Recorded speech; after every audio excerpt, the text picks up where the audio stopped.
नमस्कार दोस्तों, आप सभी पर माँ का आशीर्वाद और बजरंगबली की कृपा सदैव बनी रहे। जिस प्रकार नवरात्रि के प्रथम दिन माँ की चौकी की स्थापना, कलश की स्थापना, ज्वारे बोना, ये सब बहुत महत्वपूर्ण हैं, उतना ही महत्वपूर्ण है इन सभी चीज़ों का विधिपूर्वक विसर्जन।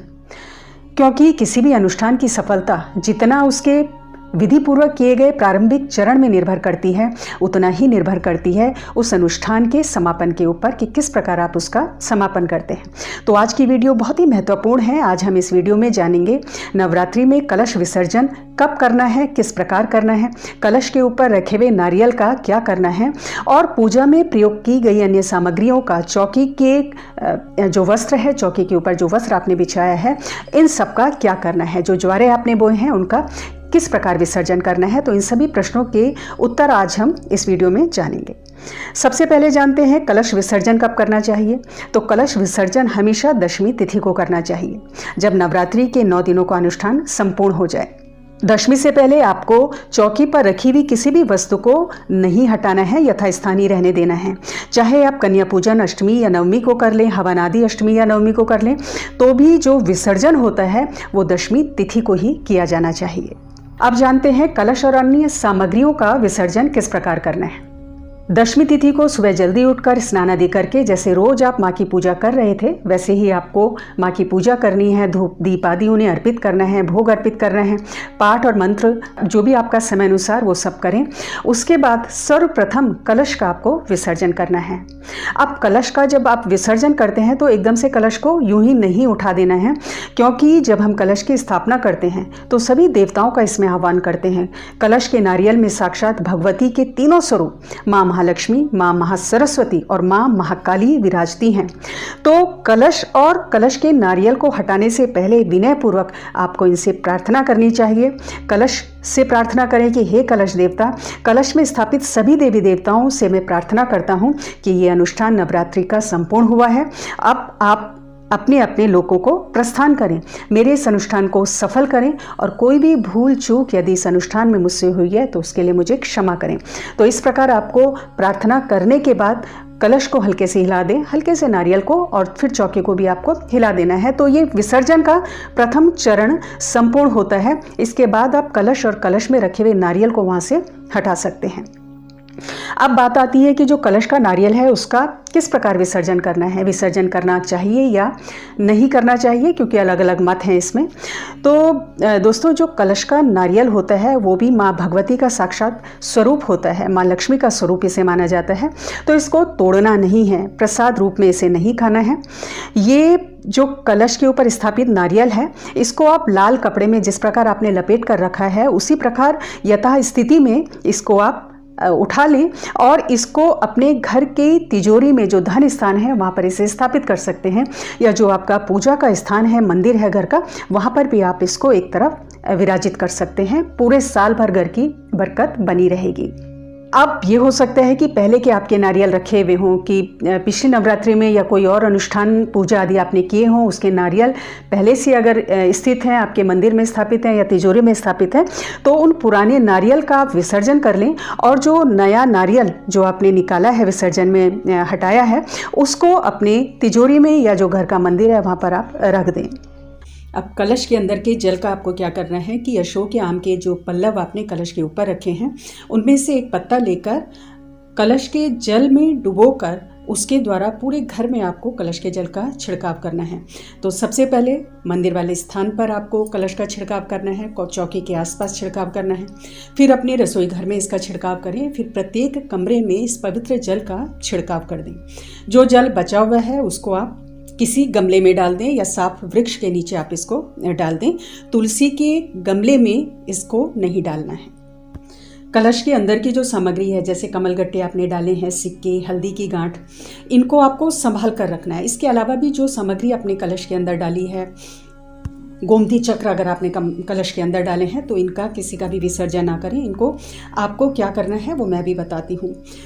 क्यों विसर्जन नहीं करना है, इसका कारण ये है कि ये 9 दिन तक आपकी पूजा में रहे हैं, कलश के अंदर रहे हैं। कलश का जो जल है वो स्वयं में ही अभिमंत्रित हो जाता है, ऊर्जित हो जाता है, और कलश के अंदर की जो भी सामग्री है वो दैवीय ऊर्जा से ऊर्जित हो जाती है। तो ये सब जो सामग्री कलश के अंदर है शक्ति की ऊर्जा का स्रोत होते हैं।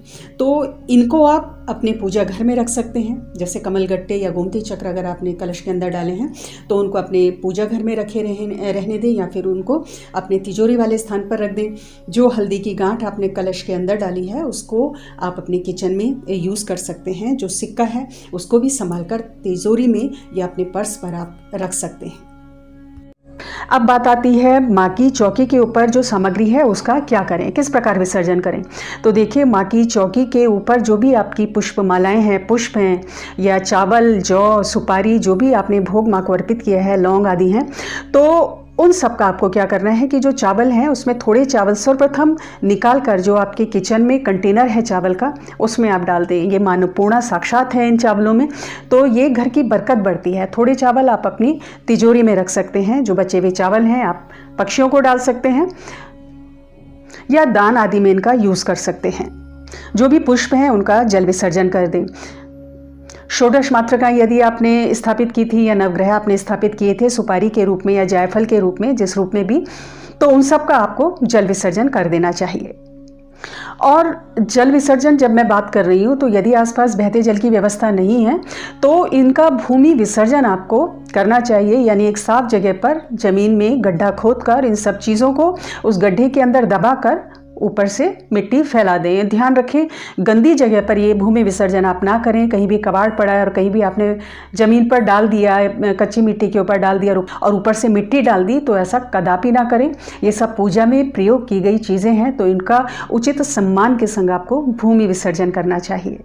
कलश के ऊपर जो अशोक के आम के पत्ते आपने रखे थे उनका भी विसर्जन होना है, लेकिन विसर्जन से पहले आपको क्या करना है कि एक पत्ता, एक पल्लव उसमें से लेकर कलश के जल में डुबोकर पूरे घर में इसका आपको छिड़काव करना है। सबसे पहले मंदिर वाले स्थान पर इसका छिड़काव कर दें, फिर किचन में इसका छिड़काव करें और फिर घर के अन्य कमरों में इस पवित्र जल का, कलश के जल का आपको छिड़काव करना चाहिए। ध्यान रहे, बाथरूम में और टॉयलेट में इसका आपको छिड़काव नहीं करना है।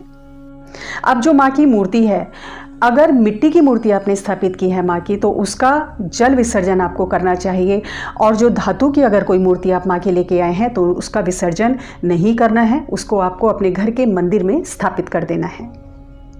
माँ को जो श्रृंगार का सामान आपने चढ़ाया है वो आप खुद भी यूज़ कर सकते हैं और आपके जो घर के अन्य विवाहित स्त्रियाँ हैं किसी को भी आप इसे दे सकते हैं। ये भी माँ का एक आशीर्वाद है, तो इसको अवश्य प्रयोग करें। सिंदूर, बिंदी, इसमें जो भी है उसका आप खुद प्रयोग करें या किसी भी अन्य विवाहित स्त्री को इसको दे सकते हैं। चौकी के ऊपर जो बिछा हुआ कपड़ा है उसको साफ धोकर पुनः पूजा के लिए आप प्रयोग कर सकते हैं। जो ज्वारे हैं उन ज्वारों को आप घर में गमले हैं आपके वहाँ बो सकते हैं या साफ वृक्ष के नीचे कहीं इन ज्वारों का भूमि विसर्जन कर सकते हैं। अब खाली कलश जो आपका है, जो आपने स्थापित किया था, उस खाली कलश का क्या करना है। देखिए, अगर मिट्टी का कलश है तो आप उसका विसर्जन कर सकते हैं और धातु का कलश है तो उसका आपको विसर्जन ना करें। उसमें आपको चावल भर के रख देने हैं या जौ भर के रख देने हैं, अनाज से भरकर उसे रख दें और एक सिक्का बीच में डालकर अपने रसोई घर में उत्तर दिशा की तरफ रख दें। रसोई घर में या अगर जगह नहीं है तो आपके जो घर के कमरे हैं, जो भी आपके ईशान दिशा है या उत्तर दिशा है, उस कलश को आप रख दें और ऊपर से उसको ढक दें। ऐसा ना हो कि हर आने जाने वाले की नज़र उसमें पड़ रही है। इस प्रकार जो नवरात्रि का कलश होता है उसको जब हम स्थापित करते हैं नवरात्रों के बाद, तो पूरे साल भर माँ अन्नपूर्णा की कृपा हमारे घर पर बनी रहती है। और ये जो विसर्जन आप करेंगे पारण करने से पहले कर लें तो बहुत उत्तम है। जिन बहनों का, भाइयों का नवरात्रि को नवमी के दिन व्रत रहा है तो दशमी को पारण से पहले अगर वो विसर्जन करें तो बहुत उत्तम है। और अगर नहीं समय मिला तो कोई बात नहीं, आप पारण करने के बाद उसके बाद इन चीज़ों का विसर्जन कर सकते हैं। तो दोस्तों, उम्मीद करती हूँ आपके बहुत सारे संशय विसर्जन से संबंधित दूर हुए होंगे। आज की वीडियो में इतना ही। अगली वीडियो में बहुत जल्द मिलती हूँ। तब तक के लिए अपना ध्यान रखें, स्वस्थ रहें, खुश रहें, मस्त रहें। जय माता दी, जय बजरंगबली।